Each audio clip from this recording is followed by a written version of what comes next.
Hai teman-teman, welcome back to my channel. Kembali lagi dengan aku Dara Karina. Pertama-tama aku minta maaf dulu karena udah lama banget nggak ber-YouTube lagi. Udah sempet vakum berapa lama ya setelah terakhir aku upload. Itu karena kesibukan menjadi ibu baru. Jadi kehidupan baru, kegiatan baru, dan juga banyak lah ya drama-drama setelah melahirkan. Inilah menyusui dan teteh bengek lainnya.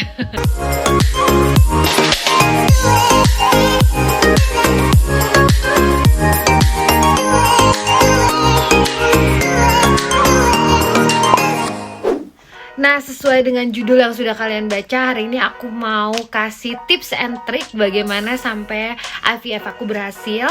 Tapi mohon juga diingat bahwa misalnya tips dan trik itu mungkin ini personal ya. Jadi nggak semua orang itu pasti berhasil dengan tips and trick yang nanti akan aku kasih.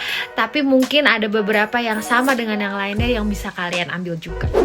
Oke, tips yang pertama adalah waktu aku mulai banget IVF itu yang pertama adalah aku itu minum vitamin yang pernah aku sharing juga di video aku sebelum-sebelumnya, namanya tuh vitaminnya Folio Forte. Tapi aku yakin dengan vitamin yang lainnya juga yang intinya dalamnya tuh ada asam folatnya, itu kalian bisa minum. Dan itu aku minum karena memang aku dikasih vitamin itu dari dokterku.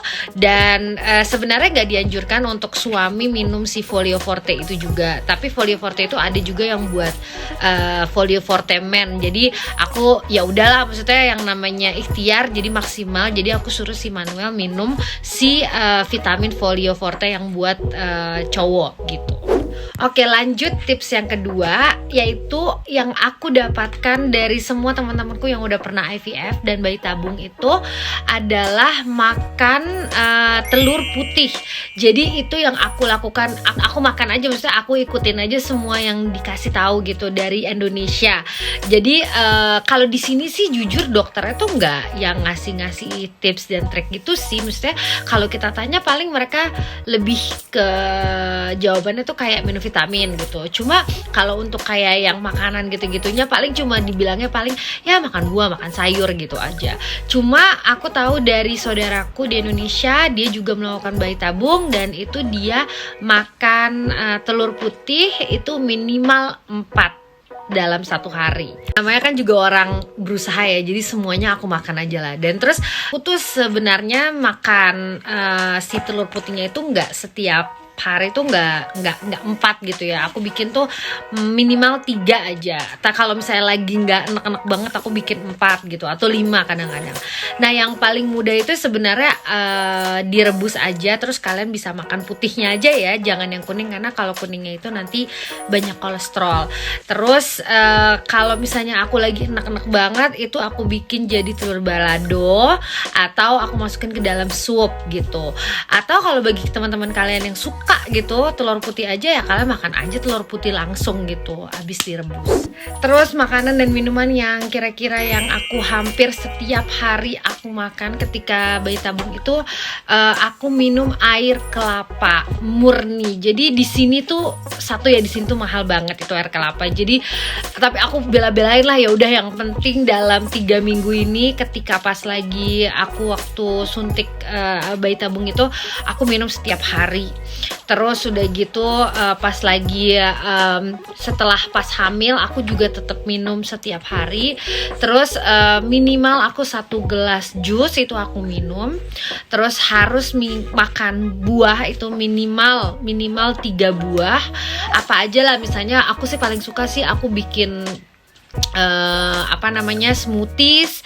Kalau smoothies kan kamu tinggal minum 1 gelas tapi semuanya udah ada gitu kan. Terus aku campur yogurt segala macam. Tapi kalau misalnya lagi malas pengen ngemil buah aja, paling aku makan kiwi, terus jeruk sama paling kalau nggak strawberry atau berries gitu. Karena aku nggak terlalu suka kayak misalnya kayak raspberry gitu-gitu aku nggak terlalu suka. Jadi tapi at least blueberry aku masih bisa, dan itu kadang aku campur dengan yogurt gitu. Itu pun kadang-kadang yogurtnya masih ada yang yogurt rasa, tapi sebenarnya yang bagus itu yogurt plain ya, Greek yogurt yang plain. Ya, satu lagi tadi aku lupa, jadi aku juga makan minyak ikan.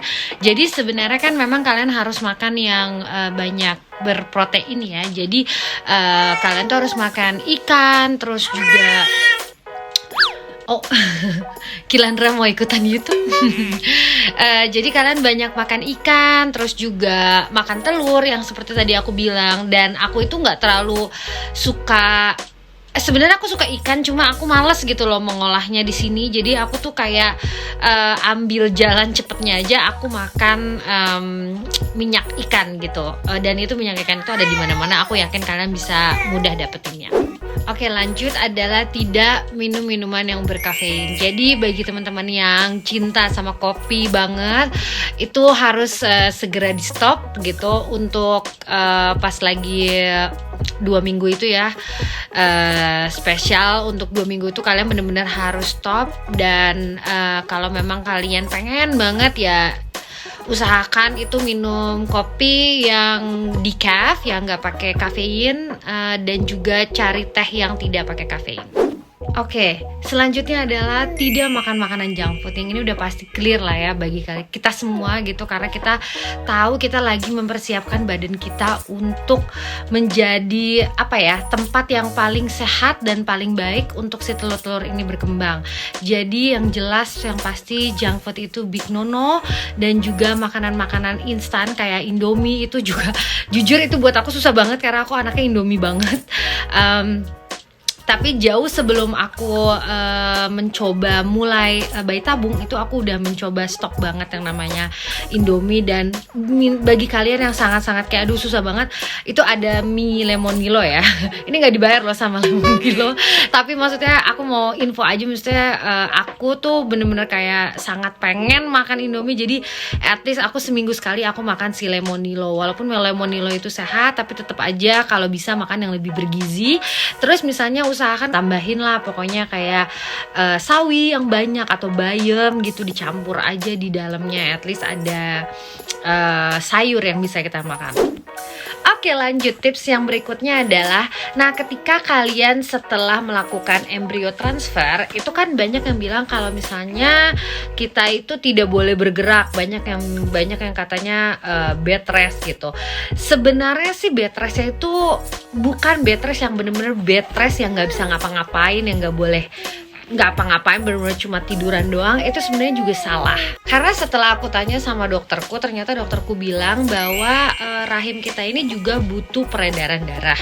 Jadi kalian harus melakukan sesuatu, tapi melakukan kegiatan yang yang tidak terlalu berat gitu. Misalnya kayak kalau misalnya kayak kebanyakan orang yang tiduran aja, nonton TV aja, sebenarnya nggak apa-apa kalian kayak waktu itu aku masak gitu, tapi pas lagi masak terus aku sediain tempat duduk di sebelahku. Jadi kayak misalnya setelah masak berdiri 5 menit 10 menit terus aku duduk, terus nanti berdiri lagi, potong-potong lagi, atau masak atau ngapain gitu, terus nanti duduk lagi. Jadi at least rahim kita itu ada peredaran darahnya juga, nggak yang bener-bener kita cuma bed rest. Terus tapi untuk 3 hari pertama setelah embrio transfer itu memang aku lebih sangat jaga-jaga ya, maksudnya bener-bener kayak ya paling cuma yang bener-bener harus aku lakukan itu kan paling kalau di sini kita masak lah ya, karena kan kalau di sini nggak ada mbak, nggak masak ya nggak makan gitu. Cuma yang lain-lainnya itu aku lebih santai gitu, aku kayak baca buku, aku edit YouTube, atau aku ngapain ya, misalnya pokoknya aku lakuin di tempat tidur gitu. Terus abis itu nanti makan, tetap maksudnya nggak makan di tempat tidur juga, makan keluar, atau kayak misalnya aku masukin laundry, abis itu udah kan, maksudnya nggak yang bener-bener angkat berat-berat atau kayak melakukan sport yang berat gitu. Nah terus tapi setelah 3 hari aku bisa melakukan hal-hal yang lebih lebih dari masak atau kayak ngelakuin laundry. Cuma aku tuh bener-bener pelan-pelan. Dan oh ya, aku itu mengambil cuti. Aku ambil cuti 2 minggu. Jadi mestinya sih katanya seminggu aja itu udah cukup istirahat. Tapi yang namanya aku ikhtiar, aku tahu aku mau berusaha supaya program ini berhasil. Jadi aku 2 minggu aku ambil libur off. Dan untungnya juga kantorku tuh sangat-sangat suportif. Mereka benar-benar sangat mengerti banget. Jadi mereka membolehkan aku juga ambil cuti gitu. Nah, bagi kalian yang mungkin bisa ambil cuti 1-2 minggu, itu lebih baik kalian ambil cuti 1-2 minggu dan kamu benar-benar fokus dalam 2 minggu itu untuk supaya programnya tuh berhasil. Tips selanjutnya adalah tidak boleh stres. Nah, itu memang sih gak gampang-gampang susah ya, karena banyak orang bilang kamu enak ngomong doang. Kita kan yang nungguin 2 minggu itu kan sampai hasil itu kan susah ya. Memang sih, tapi memang aku itu setelah aku tahu itu memang stres itu sangat-sangat mempengaruhi ya badan kita, karena kan saat itu badan kita itu lagi melakukan kerja yang sangat keras gitu loh untuk menghasilkan telur yang baik supaya juga telurnya bisa menjadi matang segala macam untuk ditransfer. Jadi badan kita tuh harus sehat dan pikiran kita harus sehat. Jadi saat itu aku 2 minggu itu aku bilang sama Manuel, karena aku 2 minggu libur, aku bilang pokoknya hari ini aku mau nonton yang lucu-lucu, aku nonton komedi, aku nonton lawak-lawak lah, pokoknya receh-receh di Instagram segala macam. Pokoknya aku membuat diriku happy. Terus Manuel bilang oke, yaudah kita jalan-jalan. Nah, tips selanjutnya adalah educate yourself atau edukasilah diri kalian. Kenapa? Itu penting banget karena kebanyakan kan kalau di Indonesia itu katanya makan ini, katanya harus makan ini. Iya, katanya dia sih gitu gitu kan. Nah, tapi kalau aku lebih baik aku cari sendiri, aku baca atau aku lihat di internet kebenarannya itu benar nggak sih harus melakukan ini atau makan ini atau makan itu gitu. Jadi kita itu melakukan hal bukan karena karena katanya ini sih, bukan. Tapi kalau ditanya orang, kamu kok makan ini ya, kamu tahu gitu jawabannya, karena ini tuh misalnya mengandung ini buat badan kita, vitamin ini, vitamin itu. Jadi kalian melakukan sesuatu juga yakin sama apa yang kalian lakukan. Oke, tips yang terakhir adalah yang jelas berdoa dan pasrah. Karena ya kita nggak bisa bohong bahwa apapun yang kita lakukan semaksimal mungkin, usaha kita balik lagi itu kehendak Allah atau enggak. Itu yang aku lakukan 2 bulan sebelum aku mencoba bayi tabung. Itu aku selalu bilang sama teman-teman, berdoalah seperti kalian tidak pernah berdoa seperti itu gitu. Kalian bener-bener pasrah, siapin mental. Dan bagi teman-teman yang muslim, cari surat-surat atau ayat-ayat yang untuk mendapatkan keturunan itu kalian baca setelah habis sholat. Dan satu juga yang sangat-sangat aku bener-bener rasain ya, kayaknya itu aku mulai dari sebelum bayi tabung sampai selesai bayi tabung itu nggak aku berhentiin, yaitu sedekah subuh. Nah, sedekah subuh itu aku bener-bener ngerasa manfaatnya sangat besar, impact di dalam hidupku ya. Aku bener-bener ngerasa kayak setelah sedekah subuh itu aku ngerasa dari pertama IVF itu aku bener-bener ngerasa semuanya lancar dan mudah.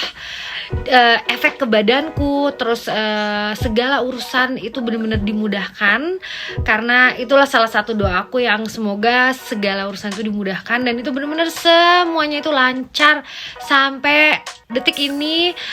Setelah aku melahirkan, punya anak itu mudah, walaupun memang pasti ada ada rintangan 1-2, tapi itu benar-benar mudah gitu diselesaikan. Karena aku bisa rasain kayak sebelum aku melakukan sedekah subuh sampai aku setelah melakukan itu sangat beda banget hidupku, beda banget. Aku nggak bisa jelasin satu-satu, cuma cobalah sama kalian sendiri. Apalagi katanya sedekah subuh itu setelah aku baca-baca dan aku juga nonton YouTube, katanya sedekah subuh itu salah satu dimana doa-doa kita itu cepat banget terkabulkan, dan itu aku rasain sendiri. Oke teman-teman, jadi itu tips dan trik dari aku sampai bayi tabung aku berhasil.